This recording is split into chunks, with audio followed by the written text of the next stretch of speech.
thing there is that the only government to restructure the police force from the grassroots. Nigeria has many millions of graduates on the streets working aimlessly. Considering the height of insecurity in Nigeria, considering the height of the downfall in the educational system, now is the time for Nigerians to rise up and speak up. Now is the time for Nigerians to take the bull by the horn. On the Point Man Show, we'll be looking at issues concerning economy, society, and politics in Nigeria. Of course, the grassroots development can never be overemphasized. Join us on the Point Man Show with Pelumi Bolawa.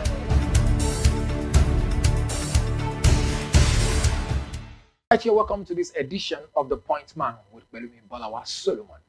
Yesterday, we'll be discussing with Honorable Adelekon of the Ifako-Ijaye local government. He is a councillor of the Ward 2. Today, we'll be discussing issues surrounding grassroots development and politics, and importantly, youths and politics. Get along with us.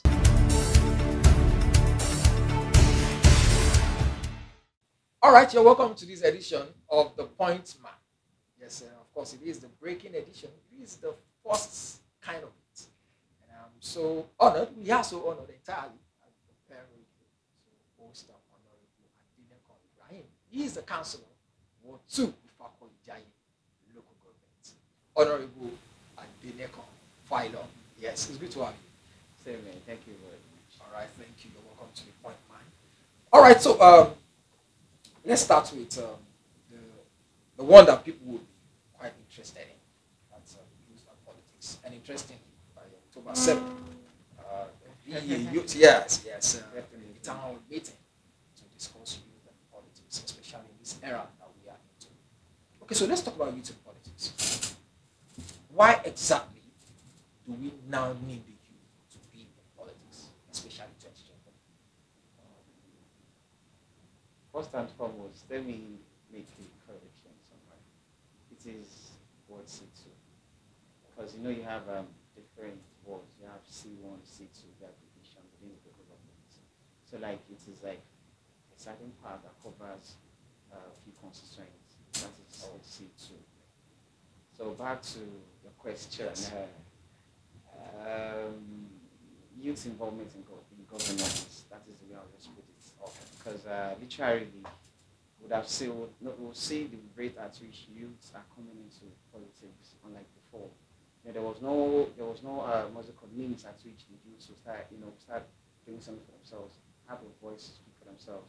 But now we are having, youths representing different constituencies in local governments, in states, and also in the federal at large. So, and we need to understand the basic reasons why this is quite important. Now we have lots of youths that are coming into existence that have their sound. They have this what's it called, this political background, but they are not really opportune to also showcase what is important. And it's not about you going to school to study political science, but the fact that we have those that are politically oriented and they have leaders that are also politically inclined, that they've watched them while growing, they've studied one or two things from them, and they want to do things in another way, in a different way that we are used to.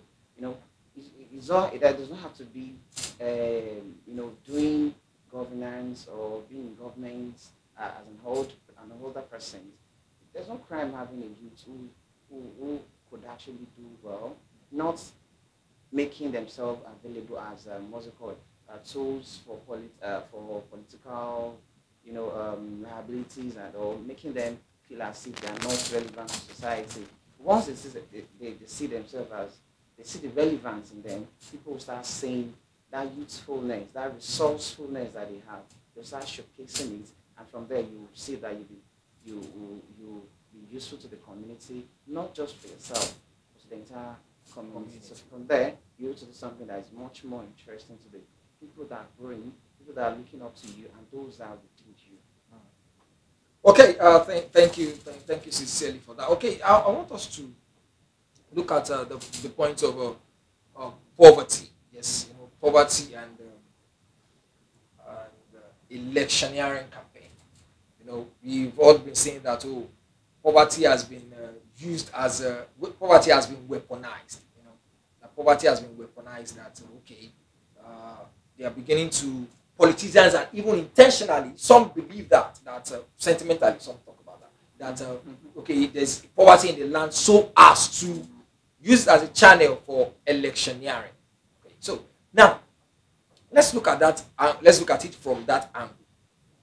What is exactly the role that poverty is now playing in electioneering campaign? Because let's look at the example of Ekiti state election, Osun state election, where we have issue of vote buying, vote selling, and the likes. People are collecting money because they want to vote that candidate, and we know that's a sign of poverty, yes, in that classroom. So, how would you like to connect poverty and electioneering, especially in Nigeria? You see, one of the main reasons, or one of the main important of the government is to level up or create, alleviate poverty within the community.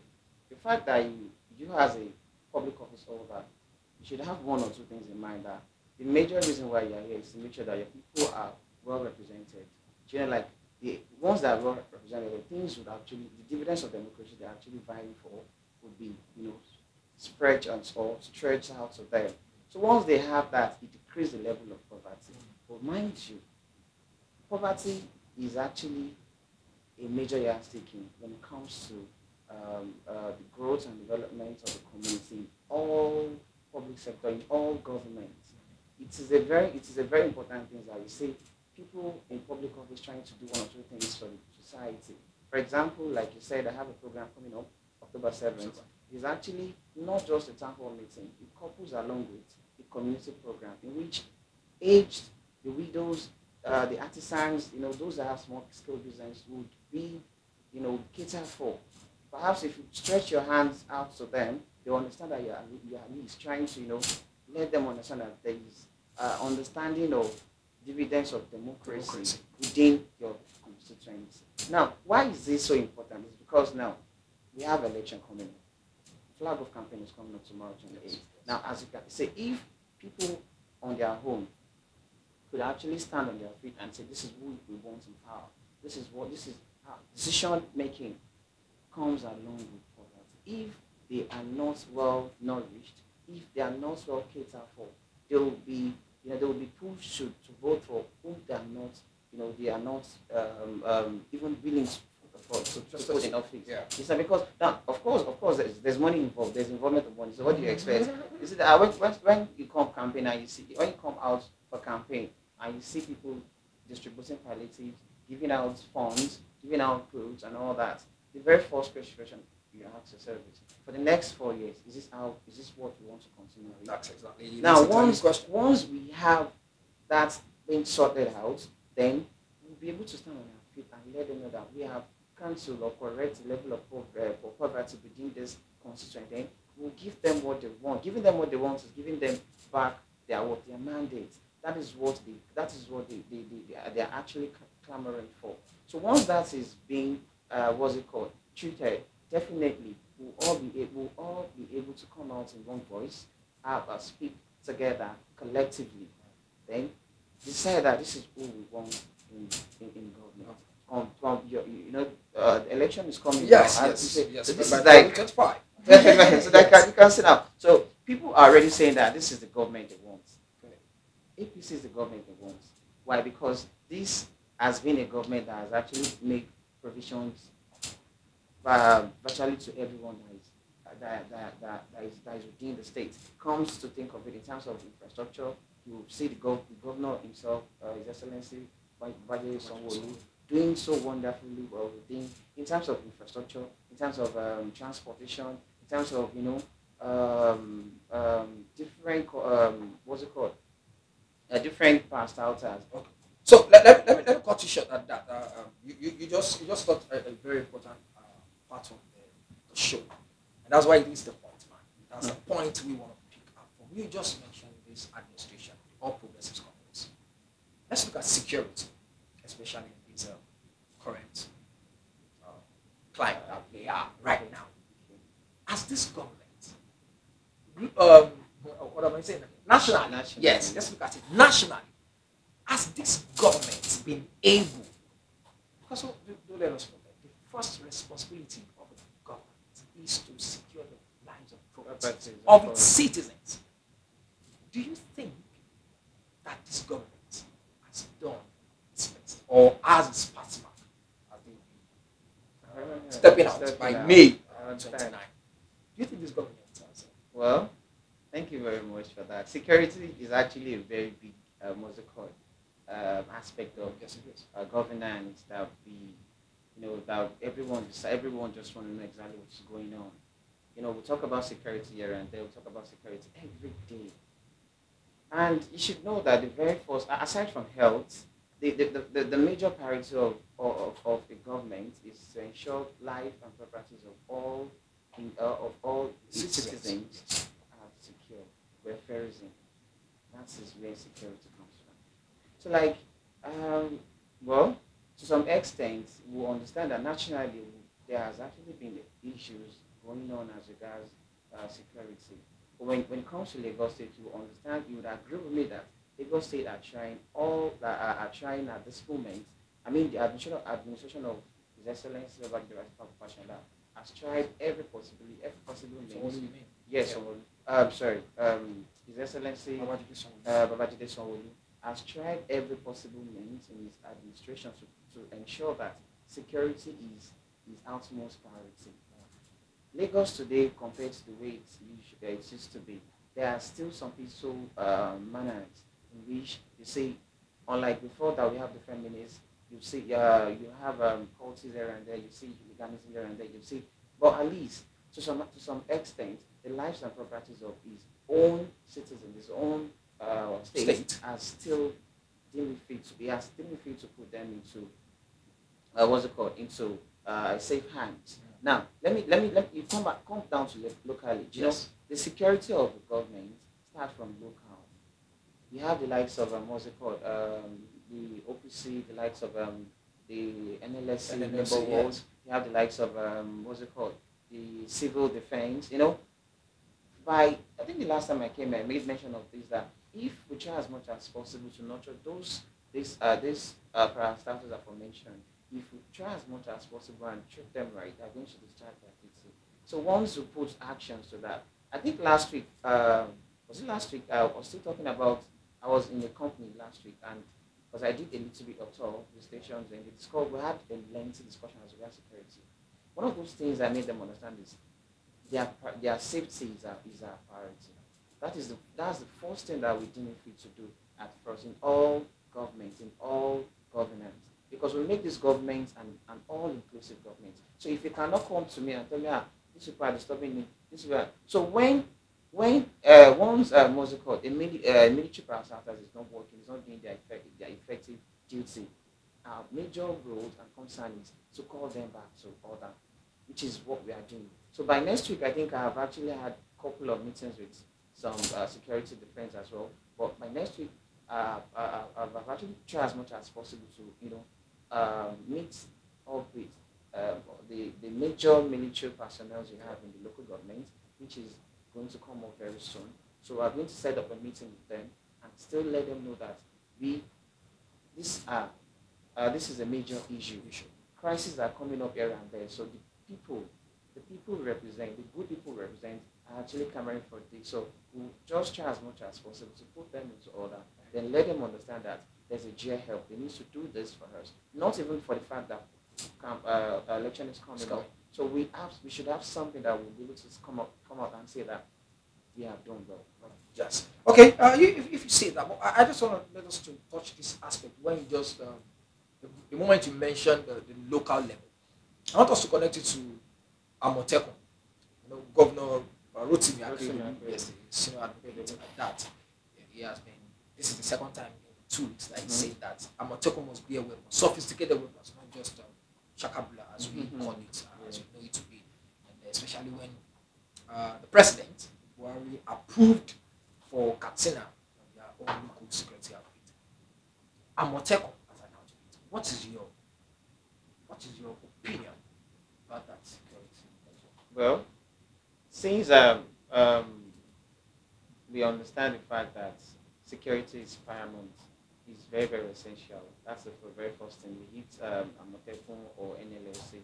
If you would agree with me that at some certain point, I think, was it like a few years ago, the speaker, um, Right Honorable Mudashiru Basa, was one who introduced the neighborhood first. As at that, I think a year after was when they tried as much as possible to introduce Amotekun, which was rejected in Lagos. Yes. Then was accepted in a few other states. Abi? Now, Akeredolu has the military to put that into action. But I think since we couldn't have normal, usual OPC, people are not going into what we have is majorly OPC before OPC and all these vigilantes. Now, since those ones are not quite functioning like they used to before, if we introduce the Amotekun, we are not just bringing in our own local, what's it called, security. We are ensuring the whole nation. Like we are making sure that Amotekun does not just stay, unlike does not just stay within the local government. Yes. If it is accepted, I think it's going to be a plus. You know, our security level would actually be increased as well. So we would not literally be having neighborhood working that from morning to evening. You know, we'll have Amotekun as well working from morning to evening and walk through the night. Yes. You understand? You know, neighborhood only works within the day. Then you now see that okay, who is now and it has actually been happening. Yeah. Within my concerns, there are lots of reports that I got report from NLSA almost every day. Now imagine now that we have Amotekun added to that subject. You know, we'll definitely have another means of doubling our security within the community. Now, once that has been preached and probably been implemented, definitely going up won't be an excuse. They will definitely accept it. So all these things are very, to me, I think it is actually a very good idea. Thank you. Okay, thank you for that. Okay, let's quickly move to some round. Okay, let's just quickly look at this issue of let's come down to the local government. Okay. Let's come down to Ifako-Ijai local government. I know of people within that neighborhood, and I apply there almost every day. There's a part of Obawale. There's a bridge specifically. There's a bridge there that, of course, anyone who lives within Obawale, who passes through, sometimes Fagba people go through that road. And recently, a barricade was constructed around that bridge that to guide against, because over time cars have been plunging into a pit there. There's a pit there. Cars have been plunging into that, and the barricade was made. Now, about 2 weeks ago, the barricade was, we don't know what happened. Some said, well, according to my research, some said it was a car that rammed into the barricade. Now, since that over 2 weeks, the barricade has not been adjusted. It's not very fixed. And that is where most people stand to take people that are coming outside of Ashabita. Yeah. That's where they stand. The slopey side. Yeah, it's a slopey. And again, it's actually slopey. And it's kind of risky. What is the local government doing into that? And last, what are we looking forward to on the October 2nd town hall meeting that is coming? Well, let's start with Obawale first. Okay, thank you very much on that. I think I'll be able to give you more details on that as regards infrastructural development in local governments. Well, I am still the chairman of the Committee on Works, Housing, Infrastructure, and Business Growth in the local government. So particularly I'll see that as far as this administration is concerned, this Prince Usman Akombi administration, which is our chairman, our ever vibrant chairman, very resourceful man, is a youth, and is a is a youthful youth, very resourceful, I can say. I can always vouch for him at time. He has actually deemed it fit to, to take infrastructural development within the local government a priority. This is an administration that I'm very, very much happy to be part of. Having the likes of what's it called? The member representing the local government, that is Honorable Adewale Temitope Adedeji. He actually is my own platform there. I can gladly say that at the state, at the floor of the assembly, he's representing the good people of his constituency very well. It speaks when it comes to health. It speaks very well when it comes to infrastructure development. It speaks very well when it comes to welfare and security.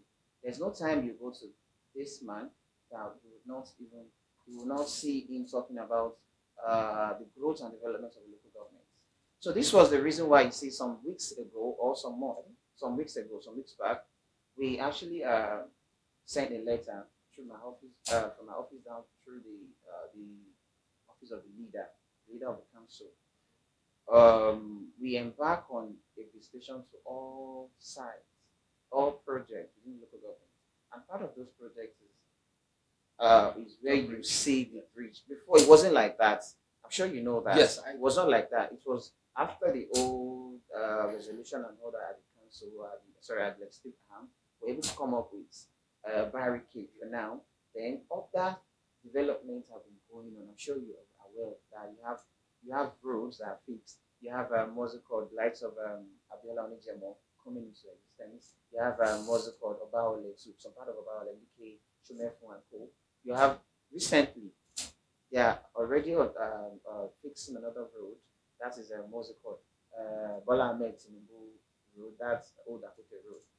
You would agree with me that most of these roads have been abandoned for quite some time. Yes. And you will notice that most of them do not just need palliative, they need to be fixed. Why few of them just need palliative? So this administrative do not take anything that have to do with infrastructure. We don't joke with it. Okay. If you would say I would want you to understand that as regards the fixing the fixing of the barricade. Earlier before now, there was what's it called? There was a tipper that ran through that barricade, and it was fixed again. So now that it happened, I think it was just like last week, or just like a week ago. So there's a major discussion that's being implemented today at the chamber. Before I stepped in, I was coming from the Penradio. We had a session today at the chamber, at the Hello Chamber. So it was part of the things that we discussed. So I can assure you that very soon it will be fixed. okay, yes, sir. Because that's exactly is what people are looking forward to, especially. All right. Okay, just a goodbye answer. NSAS protest of 2020. Yes, many people felt it was time for revolution. That's just it. Like, it was, now it's time for revolution. We must take the bull by the horn. Now, NSAS protest. Was it a signal? I wouldn't want to talk about NSAS protest for a reason. As at then, I was not in office, and I could remember within the local government, I was the one who charged the NSAS protest then, because I speak for the youth. I understand the meaning of the protest. It was meant to be a peaceful protest, and literally, there are some little things that you will be like, you want to go into government and you are still fighting the government. Of course, no, we need to do the needful. Doing the needful comes from the youth. And if we are not speaking now, we wouldn't know when we will be given chance to do so. And that was how we come about the whole protest. If you check the banner, if you still check, you see pylon everywhere. So when it got to a point where like, actually, I thought you wanted to contest even at that time. I still feel like, yes, if I want to be in government, does that not mean I shouldn't be the voice of the youth, of the people? Of course. I represent very good people and understand how they survive. Coming from such kind of environment, I mean, it's not be easy. I know what we go through every day. It wasn't like I was born rich. Like I understand what it feels like to go through a certain things, and I can feel it from people. But just because these people, perhaps in one way, do not have the means to speak out their voice. So what I had in mind then was, bringing out this protest. So since we can't go to the main something, the administration itself is doing fine, of course. But there are some little things that need readjustment. That was the only reason why we decided to come out with this protest and lend our voice out to the people, to the government, and which we are glad that the governor is Excellency Babajide Sanwo-Olu, BOS, and his ever vibrant musical deputy. That's Kadri Obafemi Amzat, who literally come from this local government as well. They yield to our response, and we're glad that the honorable member House of Assembly, Honorable Ata Popeja, was also, the voice of the youth. He lent his voice on the state, at the floor of the assembly, and it was vibrantly received, and that is what we were clamoring for. Thank God today we were able to get that successfully without any casualties. Of course, at some point there were casualties, but at least the governor himself were able to come out, address the youth, which will understand exactly what, he understands exactly how it feels to be pain. So he yielded to the voice of the people, he yielded to the cry of the people, and today definitely we are all enjoying and all enjoying a little bit of the old protest as well. Okay. All right. That exactly that will be all. But I must sincerely tell you that people will ask questions. Yes, October 7th. Yes, you were about to. You're saying you are just, people didn't really understand the fact that you don't just want to do program. I didn't just decide that fine. I wake up on a day and say I want to do a program. Of course, no. There's an agenda for this administration. There's an agenda for me. I know that, growing up was hard. It wasn't easy. You understand? So knowing all these things was the reason why I didn't feel that I need to do for my people. Regardless of all odds, it wasn't like I'm rich. It wasn't like I have the money or I have anything. But the empathy, the whole zeal, passions were the one who brought out the zeal. And at some point, I've attended town hall meeting at the States, but this is like a two-in-one. You're not just coming for what's it called, for a town hall meeting. You understand? Like, you're not just coming for that alone. We decided that, okay, we're going to have some panelists, moderators that speak on the topic, the roles of the youth in the forthcoming election. You need to understand as a youth. You need to understand your major roles. You don't just allow someone to come to you and tend to use you as a tool. And not just a good one, but a bad one. We're not supposed to be manipulative. We're not supposed to let someone come to us and downgrade or derail our self-thinking. These are people that will know that are self-centered. If you know that you're a youth and you're resourceful, you're useful for yourself and for your family and the entire community, then you should be able to come out and listen to this panelists speak on this topic. Okay. Yes, sir. Nigerians are getting up. We're definitely going to have community empowerment. I've mentioned that before. Yes, we're going to have community empowerment as well. We're trying to empower, the age, because the oldies are the age. We'll notice that the chairman himself is trying. The chairman is executive chairman of the local government, Prince Usman Akobi Amzat. Also, the member representing House of Assembly, Honorable Badewale, is been really trying in different means of empowerment. They've introduced different means of empowerment. But as a councillor, I'm only trying to, to pick from what they've done and still stretch that down to those that are not able to get from, that are not able to get from the previous one they've done. So let's see from the little things we're able to gather. Let's see how we can assist them. That is how. That's the motive behind the what's it called, the empowerment. Like, it's a community empowerment, specifically for the aged, the widow, and those that are artisans and those that are the youth with small scale business. Okay. All right, Lagosians, Ifako Ijayi, local government residents are getting geared up for that. October 7th, due to policy will be discussed. And of course, the second part of that gathering, that town hall meeting, will be empowerment for the aged, for the youth with entrepreneurship schemes. And of course, we are expecting development projects to be talked about that day. All right, it's good to have you, Honorable Ibrahim Adenekon Phylum. Yes, when I say Phylum, I remember biology. Yes, I remember the classes. Okay, it's good to have you on this session of the Point Man. All right, that will be all on today's episode of the Point Man. Join us again next Friday by 6 p.m. on Penradio Live. Yes, sir. You'll be catching your own host, Pelumi Bolawa Solomon.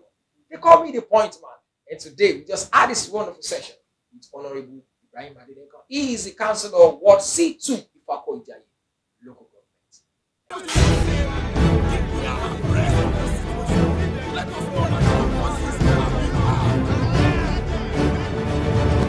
But the only thing there is that the only government to restructure the police force from the grassroots. Nigeria has many millions of graduates on the streets working aimlessly. Considering the height of insecurity in Nigeria, considering the height of the downfall in the educational system, now is the time for Nigerians to rise up and speak up. Now is the time for Nigerians to take the bull by the horn. On the Point Man Show, we'll be looking at issues concerning economy, society, and politics in Nigeria. Of course, the grassroots development can never be overemphasized. Join us on the Point Man Show with Pelumi Bolawa